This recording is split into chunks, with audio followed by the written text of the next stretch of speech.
Welcome to the Karen Kenney Show. Hey, you guys, welcome to the Karen Kenney Show. I'm super duper excited to be here with you today. And we're just going to dive right into this sucker. And we're going to start off with a little story. So, oh my God, you guys, I'm such a weird sleeper, right? Like I don't know about you, right? But hello, menopause. But I wake up. I wake up often a couple of times a night or whatever, at least at the bare minimum. I'm usually awake twice a night. Sometimes it's because I have to pee, but other times it's because I've been awoken by a sound or a hot flash or like whatever the thing is, right? So the other night, and I wanted to share this with you because in my hopes that you are going to somehow find this helpful. I mean, that's the whole point of this whole podcast. I don't just sit, I mean, maybe I do, but I don't just sit up in my office here by myself like a little weirdo talking to myself. I'm actually talking to you, but like I'm alone right now while I'm doing it. For my own benefit, right? I do it because I use this podcast to spread a little bit more love in the world. I use this podcast as a little bit of like spiritual mentoring and a little bit of coaching and a little bit of encouragement, a little bit of being able to move through the world, right? Doing this whole being human experience that hopefully maybe we can do it with a little more awareness and kindness and care and mercy and grace, like that we can just know that we're not alone, right? So this podcast, I have many things. I always say I either want to educate or enlighten or entertain or elevate people, right? I always want to do that. So hopefully something I'm sharing today will either be helpful or beneficial, or you can apply this shit to your own life. Okay. And we're back, story time. So, I was saying I kind of wake up in the middle of the night. And sometimes I wake up in double A men hands, if you can ever relate to this. For some of you, it will be when you wake up in the morning. For some of you, it will be as you're going to bed. But for me, a lot of times I wake up in the middle of the night and it doesn't take my brain a long time to like come online, right? Like, you know how some people in the morning, they wake up in the morning and they're like, don't talk to me until I've had my coffee, or they're really groggy or whatever. So I kind of wake up and my brain goes like blink, it goes online. It starts to think very quickly. And this is one of the reasons why I keep a little notebook and pen right next to my bed, because I sometimes get these flashes of insights. I really do believe the little librarians, as I call them, up in my head, in the little library in my head, that subconscious place where all the filofaxes are, the little card catalog is, right? The Dewey Decimal System is going on up there all the time. So those little suckers sometimes have stuff to say at 3 in the morning, 4 in the morning. So I keep a little notebook by my bed to jot things down because it's very active. So sometimes I wake up in the middle of the night and there's a thought or a feeling that is immediately there on the surface. And sometimes it's because I've been having a weird dream. Like, I don't know about you, but I have incredibly vivid dreams and they're usually not super soothing. It's not like I have dreams like, oh, I'm flying, or oh, I got a new puppy. I feel like my brain is working out. It's doing like memory reconsolidation. It's taking the little dramas of the day, my feelings, my emotions, all those things, and it's doing stuff with them, right? It's like doing a little management system. All the little librarians are putting the books back on the shelves and pulling others off and stuff. So, but the other night in bed, finally, here we are telling the story. The other night in bed, I woke up. And the way that I sleep is I was like sleeping on my side and it hurts my shoulder. I used to be able to sleep with my arms straight, but now I have to like bend my elbow. And if you're not watching the show, right, if you're listening to the show, I will describe what I'm doing right now. So I was like, imagine I'm sleeping on my side. My lower arm is like usually sticking out straight, but instead I had the elbow bent. So my own hand, right? My forearm was coming across my chest and my hand was ending up like on my shoulder and my fingers were like on my back, right? So just imagine it's like almost like a self hug, like a half of a self hug, right? So I was laying like that. So I woke up, I had my arm like that. And I must have felt like I wasn't very cognizant of this, but I must have felt like a little anxiety rise up in me or something, because all of a sudden I heard myself say, and I was tapping myself on the back, and I said, I've got you. And I said it like 3 or 4 times, I've got you. I've got you. And I'm patting myself on the back, right, as I'm saying this. Well, it later occurred to me when I woke up the next day, because I remembered this, that I was like, okay, this is a great question to ask ourselves. I said, I've got you, I got you, I've got you. Which obviously I was trying to soothe or calm my nervous system, but I was also asking the question, well, who was the you that the I in I've got you? Who was the you that the I was talking to? And when I asked myself that, I was like, oh, it was clearly some younger part of myself that was feeling anxious or scared or worried or whatever was bubbling up in like my dream state, whenever I woke up.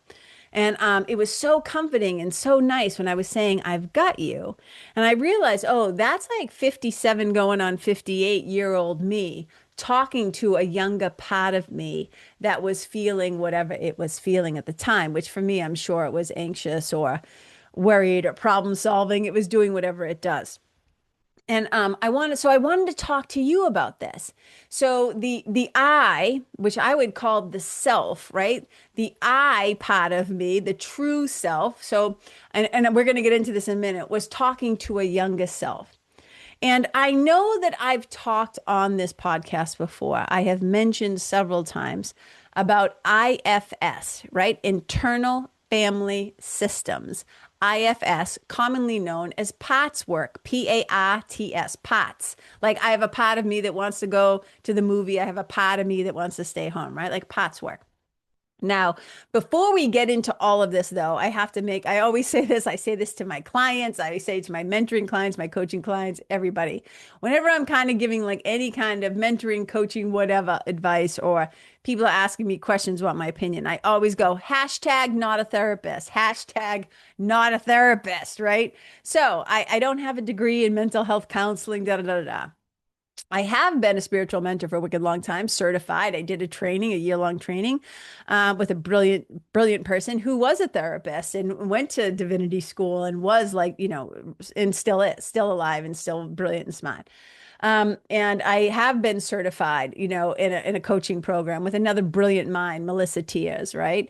So I've been doing this work for a long time, but I'm still hashtag not a therapist. And I'm saying that because if you're listening to this, I don't like there are therapists out there that you can specifically go and see to do IFS work, internal family systems work.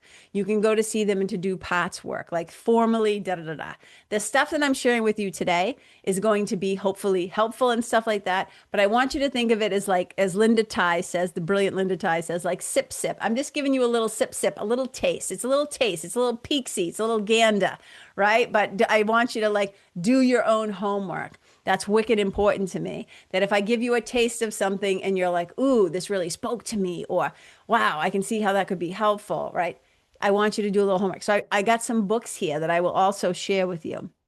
So, and there's more to this. Another fun part to this, but that's what kicked off this whole thing. This is the heartbeat or the inspiration of this episode, right? Who is the you that the I was talking to? So I'll just show it up so you can see. So this is like, oh my God, this book is so old. Look at Richard Schwartz when he was wicked young. So I'm holding this up. This is the Introduction to Internal Family Systems Model, IFS model, by Dick Schwartz, Richard Schwartz. He was the one who kind of came up with this. Now, this one is from 2001. That's how long, this is an old book, okay? He's since then revamped it. It's come out again. This one came out, I think, in, 2023. This one came out, same book. So I'm just holding up the two of them so you can see the same Z's but new cover. So the one over here that I'm tapping with my finger, Introduction to Internal Family Systems, Richard Schwartz, just has a new cover, updated 22 years later. So you got these suckers right here, and these will hopefully be helpful. Okay, so if you want to check out more on IFS, okay, here are the books. Great. Okay, but let me just give you a little snipsy of this whole thing and why I think it can be incredibly helpful for us. So in IFS, in internal family systems, right? And what I love about this is there is, to me at least, there's a spiritual component to this. So in spiritual work or whatever, we often talk about the self. Like in yoga, we say the Atman, right? In other traditions, we just say the self with a capital S. Like to me, that means your true self. Then there, we sometimes will say the small s self, right? This is in other things. I'm not talking about IFS yet. In other traditions, we might say the small s, which is like the personality and the ego and the patterns and the bullshit and all your habits and stuff. And then there's your capital S self. That's the divine self, the true self, the eternal, unchanging self. That's the capital S self. Well, in internal family systems, they also have the capital S self, which I would say, and they call this the self. And the self, think of the self, it's been described as many things. It's like the core of who you are, it is the essence of who you are, it is the captain of the ship. People have often, I was trying to see if there was another description here. Um, it doesn't matter, but think about that the same thing. That capital S self is the truth of you. To me, that is like the healed part of you. That is the part of you that is like more, maybe we would say, even beyond the adult or the mature or the healed, right? Those words. But this is like again the part of you that is grounded, I would say, in love. It is the true essence of who you are before the world got its hands on you, before you had your traumas and your dramas and the family stuff and all the bullshit and all the wounds and the harm and all that stuff. Before all of that, there is that true self, the core of who you really are. Okay. Now, what we're trying to do when you're doing PATS work ultimately, and this is another book I'll hold up here because I want to show you this. This is another book by Richard Schwartz, called No Bad PATS. No Bad PATS. And it's called Healing Trauma and Restoring Wholeness with the Internal Family Systems Model. This is really thing. But here are the four basic goals of internal family systems. This is straight from his mouth, from his book, right? This is the goal, the four basic goals of IFS. Number one, and we're going to get into these parts, right? So remember when I go back to that story and I said, who is the you that the I was talking to? Those you bits, what I would call the younger parts of me, right? We call those parts, and we're going to get into that in a minute. But the four basic goals of IFS is number one, to liberate your parts from the roles that they've been forced into so that they can be who they're designed to be. More on that later.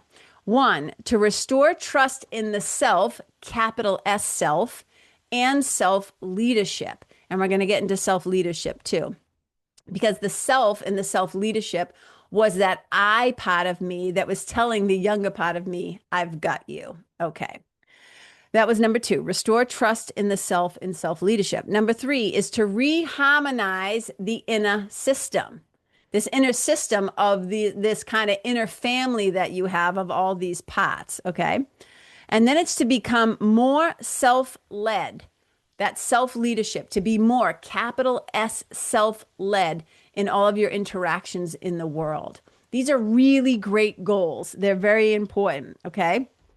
So to get into this, think about this. We have when you want to think about like your parts in action, right? Like today, I went to the gym this morning, and there might be a time like you wake up and you're like, okay, well, one part of me wants to go to the gym because I want to keep my word to myself. I want to stay in self-integrity. I want to like grow my muscles. I want to stay fit and healthy and strong and all of those things.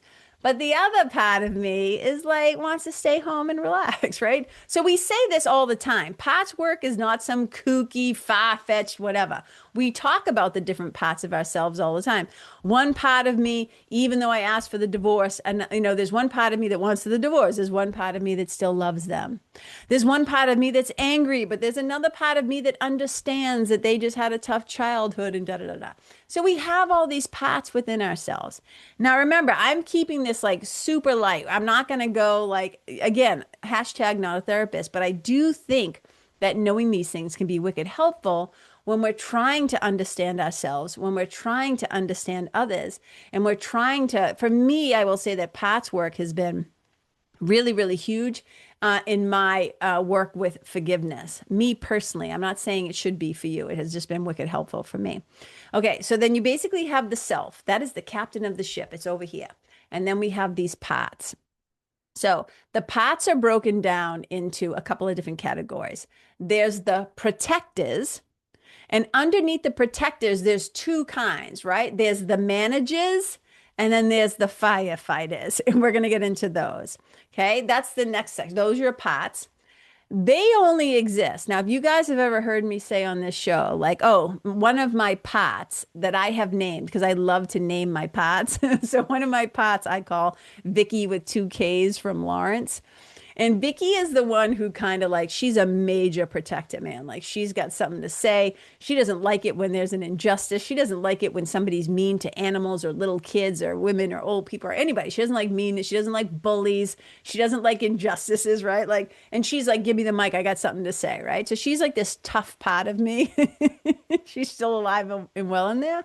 And I always say, like, I like to give Vicky with two Ks from Lawrence a job every once in a while, but we cannot let her run the show. She peeks her head up every once in a while, and I'll be like, hey, Vicky, what's happening?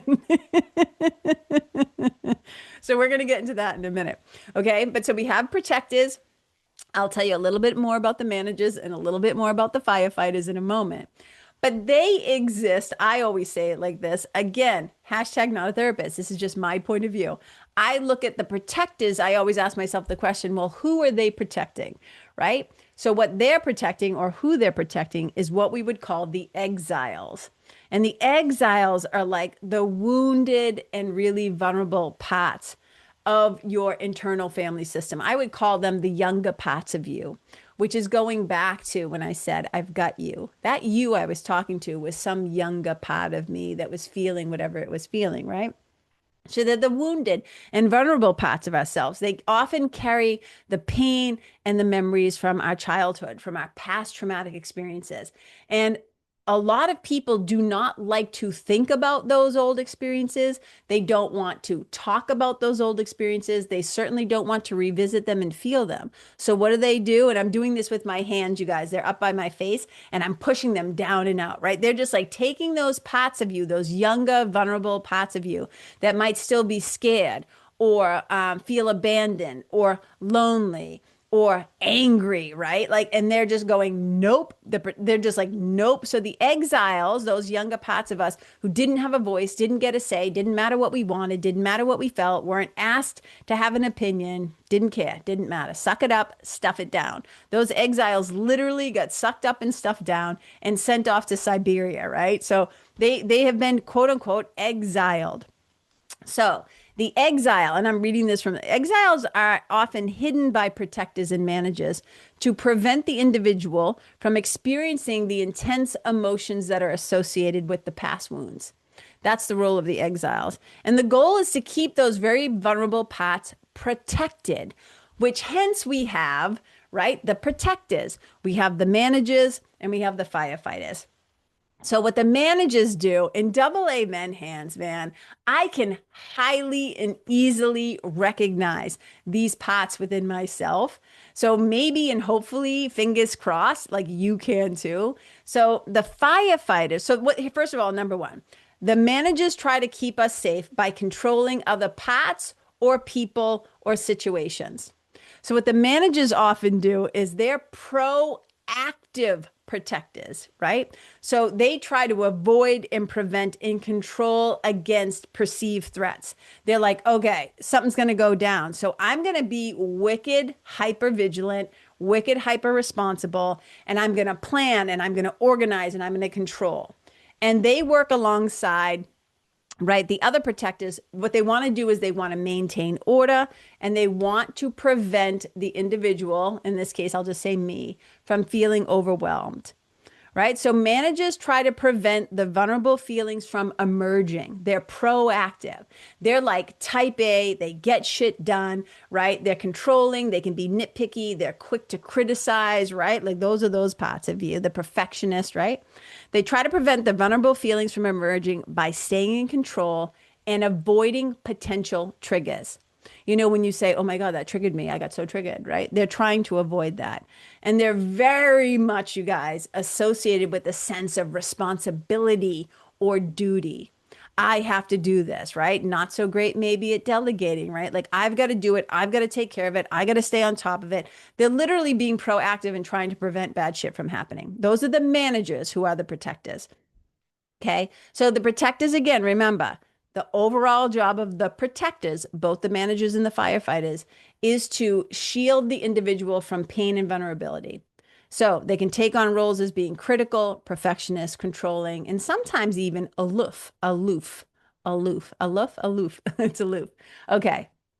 So that's what they do. They try to guard against pain. They guard against emotions that are attached to or associated with past experiences, that especially the traumatic ones. So they use all these different strategies to kind of maintain control. That's really it is. They're looking for safety, just how your nervous system's number one question is always, am I safe? Am I safe? Am I safe? Am I safe?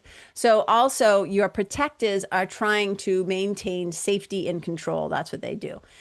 The managers do it in a very proactive way. The firefighters, this other group of protectors, they do it in a reactive way. So the firefighters are kind of like, think of them as like emergency responders, like first responders, right? I was just working the other day. I did Thai yoga massage, Thai yoga body work on a firefighter the other day. And I was just thinking about how, like, they're the ones that rush in, right? The firefighters, there's a perceived threat, like something is going on, there's a fire, there's an alarm going off, there's an accident. They go rushing in. And that's what our firefighters do, right? In the internal family systems model, is they are there to be emergency responders. So when your system starts to feel overwhelmed or some younger part of you, remember, the managers and the firefighters are protecting the exiles. So when one of your exiles, those younger parts, gets triggered or scared or worried or anxious or whatever, right? They come right in. They are the reactive ones. The managers are proactive, right? The managers are like, oh shit, the house is on fire. We got to do something now, right? There's a big feeling coming up. There's a big situation, right? And some part of us is like freaking out. The alarm is sounding, right? The anxiety is firing, whatever it is. So the firefighters tend to, though, they respond more impulsively. Anybody here a little impulsive sometimes? Raise your hands, right? I'm not so much anymore, but I used to be more impulsive. And you're not even aware that you're being impulsive because it happens. The decision in your mind to protect and put out the fire happens so quickly, but I'm way more aware of it now. So they respond impulsively to like overwhelming big emotions, stuff like that. Okay. So they often engage though. Here's how they show up, right? Where the managers are a little bit more critical, perfectionist, controlling, or aloof, right? The firefighters are more like they engage in behaviors like substance abuse or self-harm or other kind of like impulsive actions. That their job is to try to distract you or to numb you, like those intense feelings when they're flaring up, when they're coming up. They just want to put out that fire. So they will react and do whatever they can.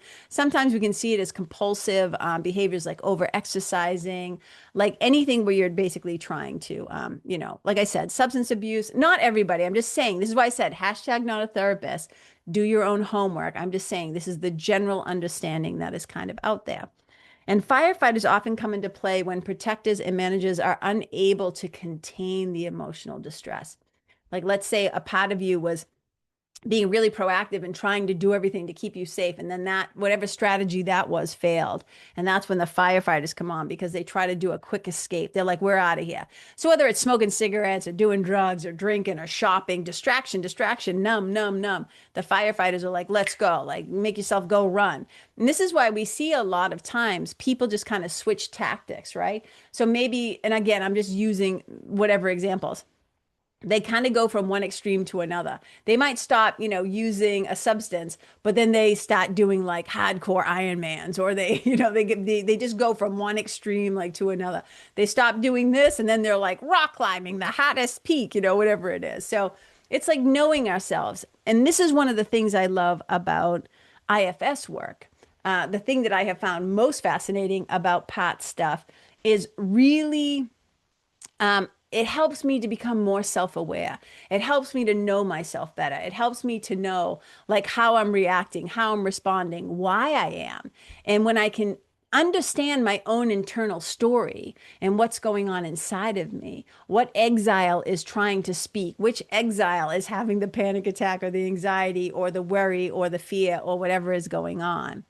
I think of the capital S self as love. Like to me, that's the love, right? And all these parts, the protectors who are the managers and the firefighters, and then the exiles that they're protecting, these parts are all the parts of me sometimes that have forgotten that they're actually a capital S self. They feel fragmented. They feel alone. They feel very afraid because they're out in the wild trying to defend themselves and protect themselves and survive because they've forgotten that who they really are is the capital self S, the capital S self, and the core of you, that love.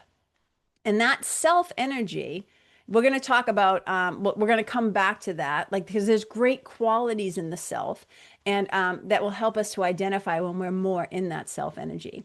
But let's kind of tap into the exiles now. So, you know about the protectors, the managers, and the firefighters, and then there's also the exiles. This is also a great book. I'm going to show you this one as well. This one is called We All Have Parts. And this is an illustrated guide to healing trauma with internal family systems. This is by Colleen West. And I love it because it's like a little picture book. And you can see, like, I'll just flip it open to the little exiles page because I think it's so cute. Um, and it talks, okay, like this is a great picture. So this one, what I'm describing is right in the middle of the page, there's a big sun. And that's how I like to think of the self too. It's like that bright, true light that you are, the love, the true self. That's in the middle of the page. And then on the left are the managers. And the managers are like the type A executive, the caretaker, oh, the people pleaser, the one that does everything. That's one of the managers as well. And then like the harsh critic. That's how your managers can show up in these different ways. And then on the right over here, you have the firefighters, and they have like compulsive drinker, compulsive eater, compulsive exercises, right? So those are the very reactive, the manager's proactive. And then down here, you have the exiles. And there's pictures of different people. And the exiles, they gave them, Colleen gave them these great names. There's the terrified toddler, the hungry baby, the hostile and lonely teen, the confused and angry kindergartner, the ashamed preteen, and the neglected infant. And when you see those little exiles like personified as like little cartoons, for me, it just really gave me so much compassion for them, for me, and then for everybody else kind of in the world, where we're all just trying to help, these exiled parts of ourselves that are kind of having, I say, conniption fits, right? They're kind of having little tantrums, and this is what I'm talking about when people often say to me, oh, it's too bad that you don't work with children, you don't work with kids. They could probably really use this stuff. And I said, well, technically I work with adults, but I'm really just working with little kids in adult bodies. You know what I mean? We all have these younger parts of us. And the thing is when there's trauma in our life, when there's these earlier wounds, these things that happen to us when we're younger, I think of it as like our exiles kind of they carry the memories of our childhood, the exiles. And for me, anyways, I feel like those parts of us that whatever age we were at when those traumas happen, parts of us get frozen in that time. It's like they did not get the note, they did not get the memo, they did not get the system update like, hey, I'm 57 now. We made it. We're still alive. We're happy. We have an awesome sweetie, right? My husband's amazing. I have a good little group of core friends, right? I have furry kids that I'm crazy with. I have a job I love, whatever. We don't realize. And so one of the questions I always tell my clients is when they're having some big reaction, when they're having a big emotion, when they're having a big trigger, is one of the questions we can ask ourselves is, how old am I right now? Right? That part of me, like when you're just responding in a way where you even surprise yourself sometimes, you're like, I don't know why I'm even crying. I don't even know why I'm angry. I just know blah, blah, blah. I'm like, well, some part of you knows why you're angry. Some part of you knows why you're crying. Maybe we can like reach out and make a connection. Maybe we can have a little conversation with that younger part of you, right? And so I'll ask myself, how old are you right now? What age am I right now? Because that helps me to get in touch like, oh yeah, I remember first feeling like this when I was 6, or I remember the first time whatever, a sibling stole a toy and I was like, mine, or, I didn't want to share, or I was really embarrassed, or whatever is coming up within me. It's like, oh, yeah. So if we can kind of tap into what younger part, what little exile, right? Is it the toddler? Is it the preteen? Is it the teen? Like, how old are you when this, were you that what age do you think you're reacting from, right? What exile is trying to let you know that they're scared or there's an issue? And it comes back to that. Like when I was in bed and I was patting myself, I was self-soothing, right? As we say. And I was saying, I've got you, I've got you, I've got you. I was kind of trying like updating. I was updating whatever that young exile is to know. Number one, you're not alone. Number two, I feel you. I can feel you having whatever experience you're having. And I'm not going to abandon you. We don't abandon anymore. I just did a whole episode on this about, stop abandoning yourself. So I don't abandon those parts of me anymore. There are many years where like maybe I'm like, nope, we do not have time for your trauma and your drama and your dead mother and your bullshit, right? It wasn't bullshit. Those were the hurt parts of me. But for a long time, I was just in survival mode. I had to survive my life. There was not a lot of time to go back and do like wound care. You know what I mean? There was nobody, no man left behind. I was leaving parts of me behind all the time. And now I'm just like, yeah, no, they get a voice. I don't let them run the show, but I can tell when I'm having a reaction from those younger parts of myself. And I try to meet them with really, I try to meet them with self energy. I try to meet them with loving care. And I always laugh because I remember when these concepts like first came up. I remember living in California, like back in the day when I lived in LA and stuff. And, back then is when these concepts of like shadow work or the inner child or IFS, these things started like coming up. And I remember I used to always like roll my eyes. I used to find the idea of like inner child work. I'd be like, ugh, bleh, bleh, bleh. Like, come on, right? Vicky with 2Ks from Lawrence was like not into it, right? Some other part of me that was like, no, we're not doing that. And I laugh because I found this sticker. I bought this sticker so long ago, but this sticker is so funny. And because everybody would be like, just be kind to yourself, just love yourself, like listen to your inner child. And I'd be like, yeah, but you don't understand. My inner child is like not nice, right? And then I found this sticker. Look at this. It's so great. It says, my inner child is a mean little fucker. That that about summed it up. My inner child is a mean little fucker. But since then, all those younger parts, within me, we've had some conversations over the years. And so I really do try to, first of all, acknowledge those parts of myself, like tell them that I see them. I ask them, what is it that they need me to know? What are they trying to tell me? What's going on, right? I try to really listen. Now, this sounds like for some people, they're like, this is kooky monkeys. I'm not talking to myself that way, or I'm not doing that. And I say, hey, if you saw a little kid, like a little kid, right, distressed somewhere, right, at the store, at a county fair, on the street, whatever, I don't think most of the people that I know, right, would walk by a distressed child and not bend down and get at eye level and say, sweetheart, are you okay? What's going on? Where's your mom? Where's your dad? What's happening, right? You would pay attention. And I'm like, if we would do that for strangers, if we would do that for a little kid outside of us, why would we ignore the little kid inside of me? And here's a little trick that you might find useful too. If you find all of this a little like, ugh, like eye rolling or weird, or you don't like it, IFS isn't for everybody, maybe. I'm not saying you have to do it or even whatever, but these are just interesting things to consider. But I found when I was first, trying to have these conversations with the younger parts of me, that it was like somebody once said to me, well, try to picture yourself when you were like 3. Try to picture yourself when you were 2 or 3 or 4, a young kid. And, imagine them. And I'm like, okay. And they're like, well, would you pull them into your lap? Would you hug them? And I felt, this is years ago, but I honestly felt resistance. I was like, I don't want to do that. Like, I don't know how to do that. Like, I could easily do it with little humans outside of my own body. But for myself, I had this resistance. And so all of a sudden, I blurted out. I said, can I make it an animal? Because I knew there was no way. Animal outside of me or inside of me. If it needed my attention, if it needed my care, if it needed my compassion, my tenderness, my love, I would not ignore it. I just knew. And the person I was speaking to at the time, I was a therapist, but we were doing work for IBS. We were doing work for my gut issues. It wasn't even like, oh, we're going to psychoanalyze you and like that. But it was part of this thing working on my IBS, and these parts just kind of came up. I said, "Can I make it a little animal?" And she said, "Sure, if that's, yeah, if that works for you." She's like, "What is it?" And I said, "Oh, it's the little bunny." And she's like, "Okay, so there's a frightened little bunny.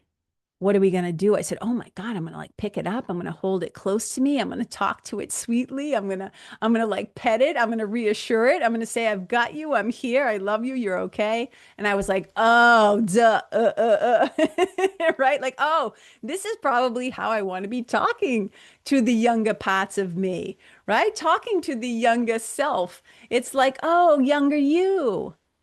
Right? Who's the you? I'm like, oh, it's younger me. Like, yes. And how do I want to talk to this? How do I want to meet this younger part of myself? Well, I want to meet it in self energy, right? The protectors have been trying to do their job. The protectors have been running around trying to put out fires, trying to control everything, trying to make sure that the younger parts of me didn't get help, didn't get hurt again.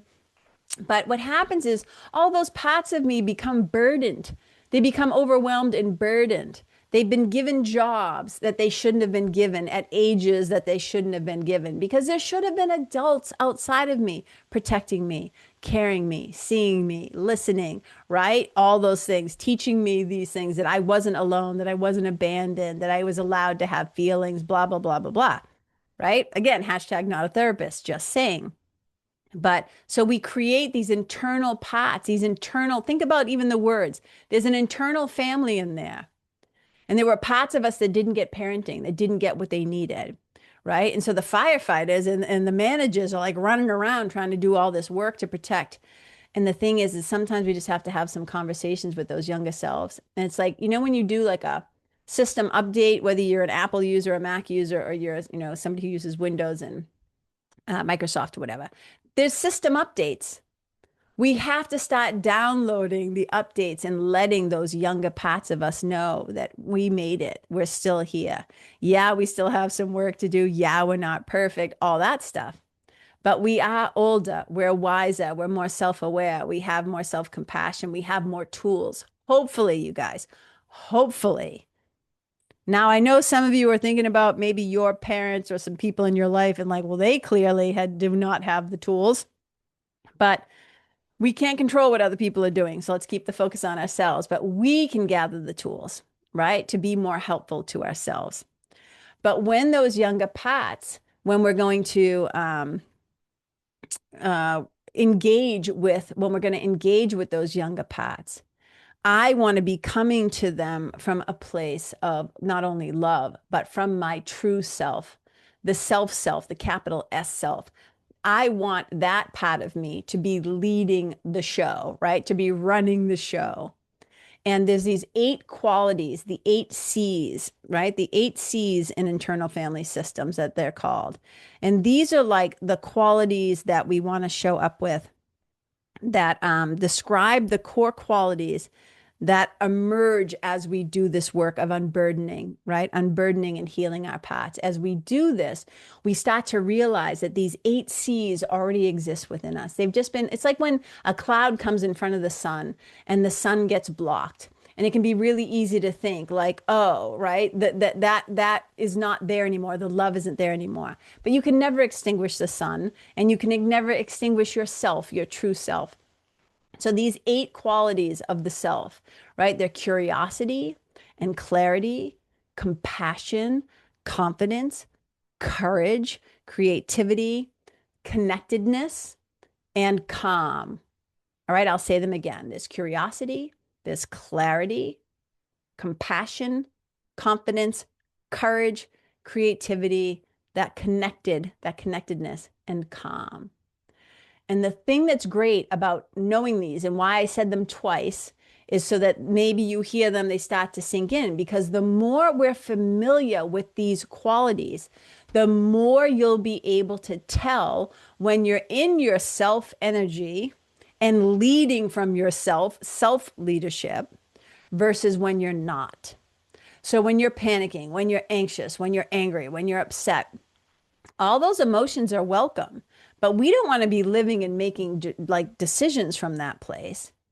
We want to be able to tap into these 8 C's. And when we recognize the feeling of these, of staying in curiosity, meeting ourselves with curiosity instead of judgment, having clarity in that awareness, showing up with compassion for those younger parts of ourselves, showing up in the confidence like, hey, I'm this age now. I made it. I have more tools. I have people who love me. I have a roof over my head, right? I got food in the fridge now. Having courage, having creativity, problem solving, right? Using your imagination and stuff like that. Feeling a state of being a part of something greater than you, feeling connected, and doing it from a place of calm, that you can find safety, that you can have serenity regardless of the insanity going on. Right? We don't have time to dive into all the 8 C's, but the more you're familiar with these, the more you'll recognize when you're in alignment with those 8 C's and you're living from that place and you're loving and talking and whatever, choosing from that place, from love instead of fear, of a lot of the managing and the protecting and the exiles. And that's a really important thing, you know?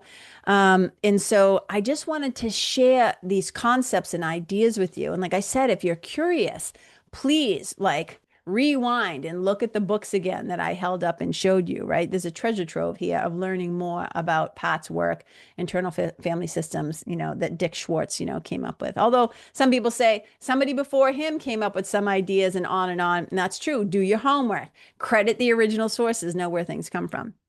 Okay, so the last thing I wanted to say about all of this, and this also is like a bedtime story, is there was an old little cartoon or meme. It came out in like, I think the first, I tried to do the research, the earliest version of it I could find came from 2022 from a video creator or whatever. The name, I had the name written down. I can't find it now.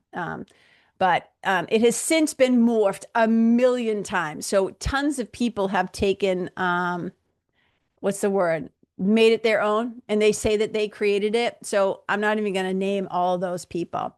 But here's the gist of it. There's this little cartoon of a little person in bed. And this is that part, like these younger parts of us that need our attention. And I'm telling you this is because I say this to myself at night now. So there's a couple of things I do in my nighttime ritual, whatever. I'm not going to share them all with you because my nighttime ritual isn't your nighttime ritual. Maybe you have a bedtime ritual, nighttime ritual, maybe you don't. But I also say this to myself if I wake up in the middle of the night to put myself back to sleep, right? So this idea of like tucking yourself in. Right. So when I was a little kid, right, my mom would always like tuck us in when she would, you know, if she was out at night, when she came home, she'd come into our rooms, make sure we were tucked in. But when we were little, she would like tuck us in at night a lot of times. Right. And I loved, maybe you're like me, I don't know, but I loved getting tucked in at night. And I remember being in my 20s. And one night I slept at my boyfriend's house and he still at the time lived at home and I loved his parents. They were wicked cool. And we were like going to bed and she came in and she's like, I'm going to tuck you in, like kind of joking. And I was like, yes, like do it. I was so excited to have a mom tuck me into bed because look, I didn't get enough. For me, I was like, didn't get enough of it. And I'm sure I would have outgrown it at some point. But I was still young enough at the time that I kind of loved getting tucked in when I was a kid. Okay, so imagine this little character, right? This little cartoon character is like tucked into bed. Okay. And you've probably seen this or heard this, but this is what this little character says to themselves. They say this, right? Here's a little video. It goes, good night to me. I love myself so much. I mean the world to me.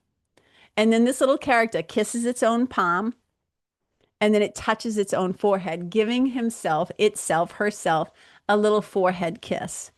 When I saw this, I was like, oh my God. Like one of my exiles just got like so happy. Some little part of me was like, I love that. So I say that now to myself. Good night to me. I love myself so much. I mean the world to me. And I kiss my hand and then I tap my forehead, right? I give myself a forehead kiss. I know it sounds kooky. It sounds weird, whatever. My sweetie knows who he married. He doesn't care. But I do this and I say it to myself. Good night to me. I love myself so much. I mean the world to me. So I'm reassuring those younger parts of me that didn't get enough tenderness, didn't get enough mercy, didn't get enough what's the word I'm looking for? Compassion, maybe, right? And I remind myself, right? I tell those younger parts of me, like, I've got you, capital S self, 57-year-old me, right? We're still here. I got some tools in my toolkit. I got a lot of love in my life, and I've got you now. You don't have to be so afraid. And there's so many processes, right? So many, what's the word I'm looking for? Different strategies and ways that different therapists can approach this IFS stuff and how they do it. But this is again like a sip for you to know that there's ways for us to kind of like, I always say we can't go back in time, right? You can't build a better past, as they say in a lot of recovery programs. But what we can do is we can let the younger parts of us know about the present now and the self that is leading, right? That self leadership. And we want to lead from those 8 C's. We want to lead from that place of love, right? Because all of these broken off parts, these exile parts, the parts of us that are running around trying to avoid and prevent and control and react to any perceived threats, that is so exhausting. It is so much on our nervous systems. And that's part of what we're trying to do here is we're trying to help the nervous system to experience more safety. So I hope this has been helpful to you in some way, right? Maybe you'll use these talking to your youngest self things, like I've got you and reassuring yourself, or good night to you. I love myself so much. I mean the world to me. Give yourself a little kiss. Teach these to your children. I don't know. However, hopefully it's going to be helpful to you in some way. But just thank you so much, you guys, for tuning in. And like this is the kind of stuff I talk about in the Nest all the time. So I have a spiritual mentoring group program and community, the Nest. It's a small little community of brilliant and lovely and wonderful human beings.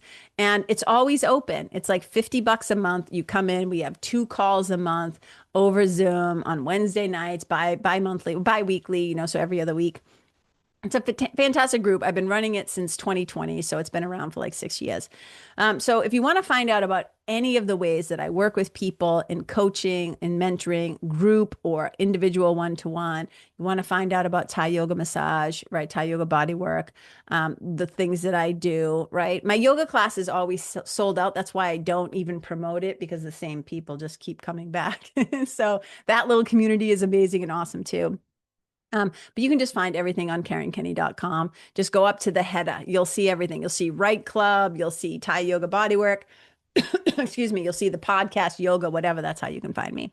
So just thank you so much for tuning in. I think this has been a long one. I did not mean for this to be a long one, but here we are. And I just hope you have a fantastic rest of your day. Thank you for spending a little bit of your time with me. Me and all my parts, we see you and recognize all your parts. And the last thing I'll say too is it can be really fun to name your parts. I sometimes will jokingly say, if I have a friend who I play this game with my friends where we like name some of their parts. So if I know the name of some of your parts, sometimes I'll jokingly say like, hey, jokingly, I'll say, hey, whatever the name of the pod is. Let's just say if I was doing it to myself, I'd be like, hey, Vicky, when you see Karen, tell her I want to talk to her. Because I can tell that I have been overtaken by one of my protective pods, And I'm like, hey, what's really going on in there? And I talk to myself, and there's a whole process for doing this. There's a whole process for talking to your younger self, how to meet your younger self, some questions you might ask, right? But just really think of it very simply. If you were meeting a frightened child or a frightened animal, how would you approach them? My sense is you would be gentle, you would be kind and compassionate, you'd be curious, you'd ask questions, you'd listen deeply, you'd reassure them, you'd love them, you'd let them know they're not alone, etc., etc. You know how to love people, right? Most of us know how to do it. It's just we have to be willing to put in the time and the energy to do it well. Okay, you guys, I love you. wherever you go. May you leave the people, the animals, the other parts you meet, the planet, and the environment better than how you found it. Wherever you go, may you and your energy and your attitude and your presence and your love and your capital S self be a blessing. Bye.